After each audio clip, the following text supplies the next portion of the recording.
Hey everybody. Nope.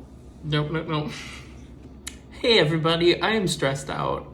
I'm just stressed out and I want to talk about my plants. That's what I want to do. I'm stressed out and I want to talk about my plants. I'm surrounded in my kitchen because it's the only place that faces the window. I have an orange hand from tanning mishaps, so disregard that, please. I'm going to talk about my 10 top houseplants, even though I don't rank them because I love them all. But these kind of are my favorite, you know what I mean? So, excuse you. But I'll do the ones on the table in front of me here first. So, number one is my Sansiveria bantels sensation. I recently got this from Bros with Hose. It's in an IKEA, ceramic IKEA pot, and it's having a baby, so congratulate it, thank you. The bantel sensation is really cool because it kind of looks like the black gold snake plant, which I have, but it's streaky, and it ranges from like white to lime green to very, very dark green, almost black. So I think it's just beautiful with those streaky lines. We love that about it. So that's number one. Nope. Okay. And number two is my Monstera Lechleriana, which is very small and doesn't look very significant to some, probably. But I'm training it to climb up a moss pole. It's on this list because it's from my boyfriend for my birthday. And once this thing starts growing up a pole, it will get fenestrations in the leaves. And I love that about Monstera. Currently has a couple new leaves coming in. So hopefully it will start going up the pole. I try to keep the pole moist so that it will grow up faster. But we'll see how it does. Right now it's really small. This is like a 5-inch pot that it's in. So it's gonna need some time, but it's looking really good. Really excited to see how it goes. Number three is my Hoya obovata, which is from, where are you from? This is from Arian Botanicals, and I got it in a 6-inch, or is this an 8-inch? I don't know if this is a 6-inch or an 8-inch pot, but I reviewed this one on my IGTV already, but it's so full. And now that I've had it for a while in really bright light, the splash variegation is becoming more and more pronounced all the time. It's growing like crazy, as you can see. It has two new, or a bunch of new offshoots coming. These leaves are brand new, looking beautiful. It literally has growth points from like every point here, so it's really exciting. It's one of my favorite plants. Honestly, if my apartment was burning down, this may be coming with me because I love it that much and I wanted it for years and I finally got it. So thank you. And it's in a pretty pink pot, which I absolutely love. Oh, I mean, look at that. Are you kidding? The next one is a Monstera. Why do I forget names of plants when I'm on video? This is it's not a Monstera, it's a Philodendron micans. I have two of these. Honestly, they're both kind of struggling right now, and I don't know why. I've had a bug outbreak of spider mites and aphids, which are the absolute worst. They're currently going after both of them, or all three of my Monstera actually, and I've been spraying them every day with neem oil. My house stinks. But this is, I don't think it doesn't have them, but it's just not, it's not doing the best. I mean, it looks beautiful still, but it used to be a lot more full. It kind of lost some leaves, so maybe I need to repot it. I'm not completely sure, but this is a Philodendron micans, probably one of my favorite philodendrons. Still kind of difficult to find sometimes, so I'm really happy that I have two of these, but these leaves are just satiny, silky, so dark green. They come in a pretty bright green color and then kind of fade to this darker green. Honestly, one of my favorite plants. It's just extremely moody and dramatic and really easy to take care of, and I love that about it. It lives above my fridge over there, So I get to look at it every day from afar, and it's just beautiful, beautiful. This is number 5, which I just got and reviewed, or didn't review, I did an unboxing of it. This is from Steve's Leaves. It is a Syngonium marble, elbow marble variegated Syngonium. Wow. I still have the name taken here because it's a sentence. So it is the Syngonium podophyllum albo-variegatum Syngonium. I wanted one of these for so long, and really, really proud and just happy to finally have one. The variegation on these leaves, like I said in that video, is just insane. Like, you don't see this that often, this beautiful elbow variegation. It's just pure white mixed with green, and it's like one of the most beautiful things I've ever seen. So I have this one on my coffee table so I get to look at it. And I hope that it continues to do well. It's doing really good. It's adjusted quickly to my house. It's only been like a week now. So yeah, that was number 5. Number 6 is another plant from my boyfriend. He gave me these for Valentine's Day, I think. They were little cuttings at the time. I think it was literally only like 3 leaves at the top. Look at these bad boys. This is a Skindapsis Exotica. So it's like the bigger version of the Scindapsus pictus. These are giant,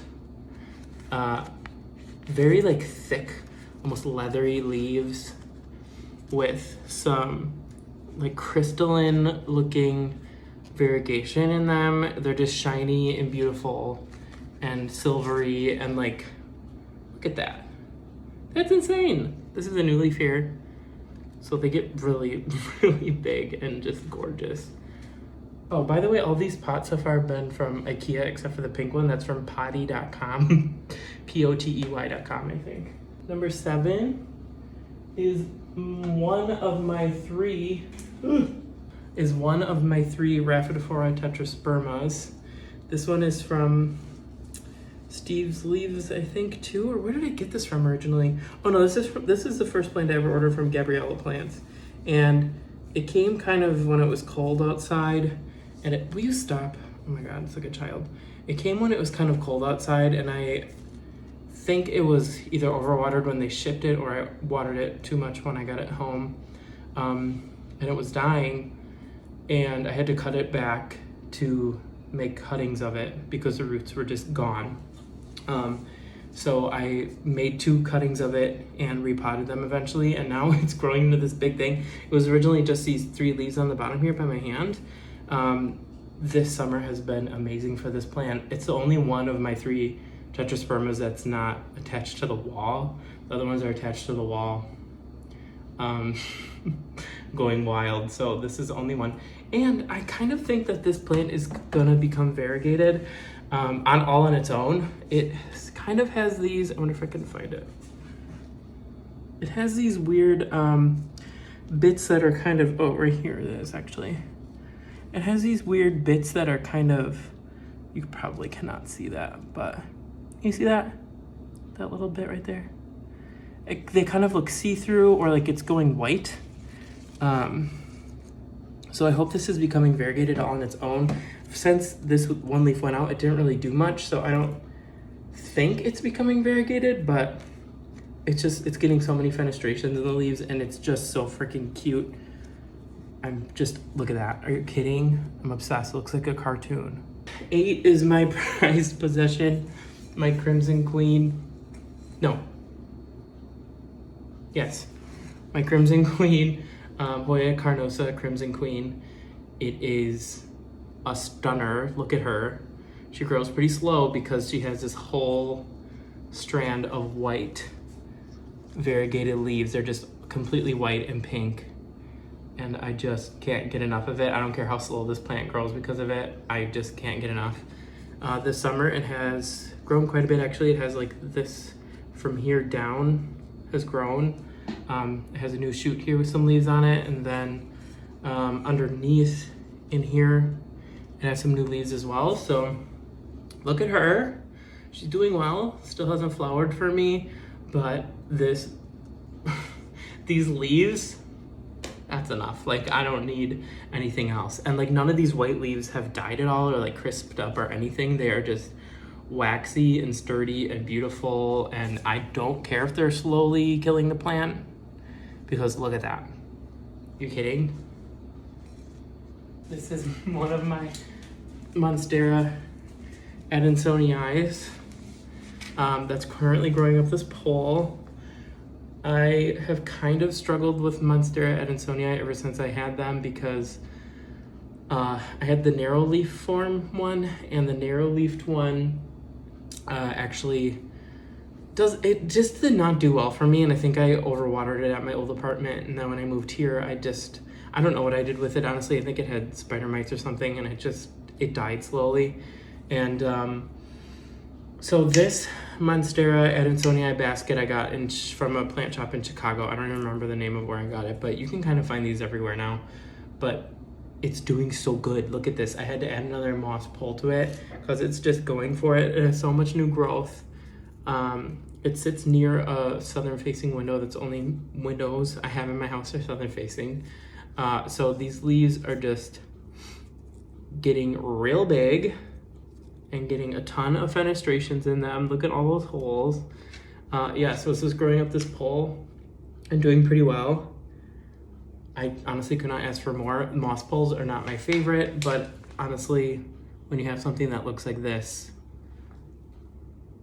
kind of covering up the moss pole, I think it's a win-win. You know what I mean? Like, oh my God, look at that.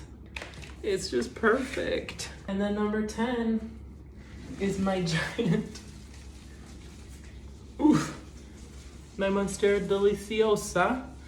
I don't know why I said it like that. Monstera Deliciosa. No, my Monstera Deliciosa from my boss at work.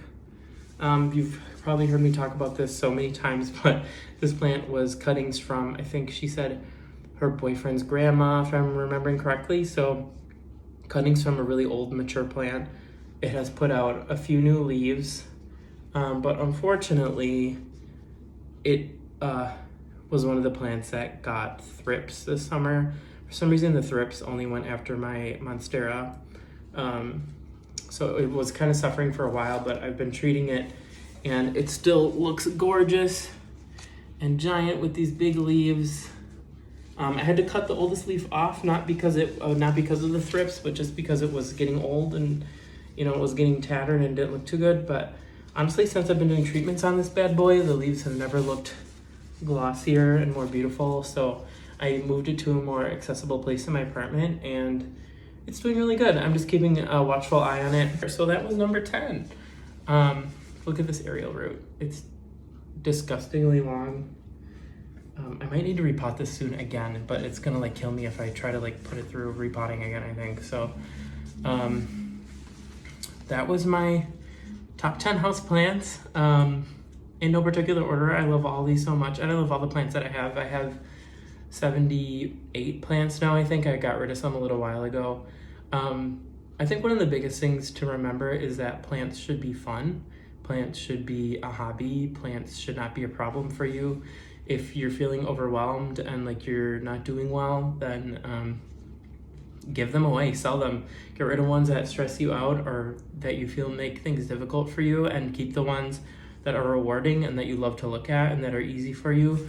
Like this Hoya, obovata, easiest thing on the planet. It's the most beautiful thing. It's one of the most rewarding plants that I have. So yeah, keep it as a fun hobby. Don't keep it as something that will stress you out, because I was getting to a point where it wasn't fun anymore. And once a hobby isn't fun, like why are you doing it if it feels like another job besides your job, you know? So yeah, thank you for watching this. I hope you enjoyed looking at some of my plants. If you want me to do more of these, I can bring in another 10 contestants and we can just go over 10 more if anyone wants.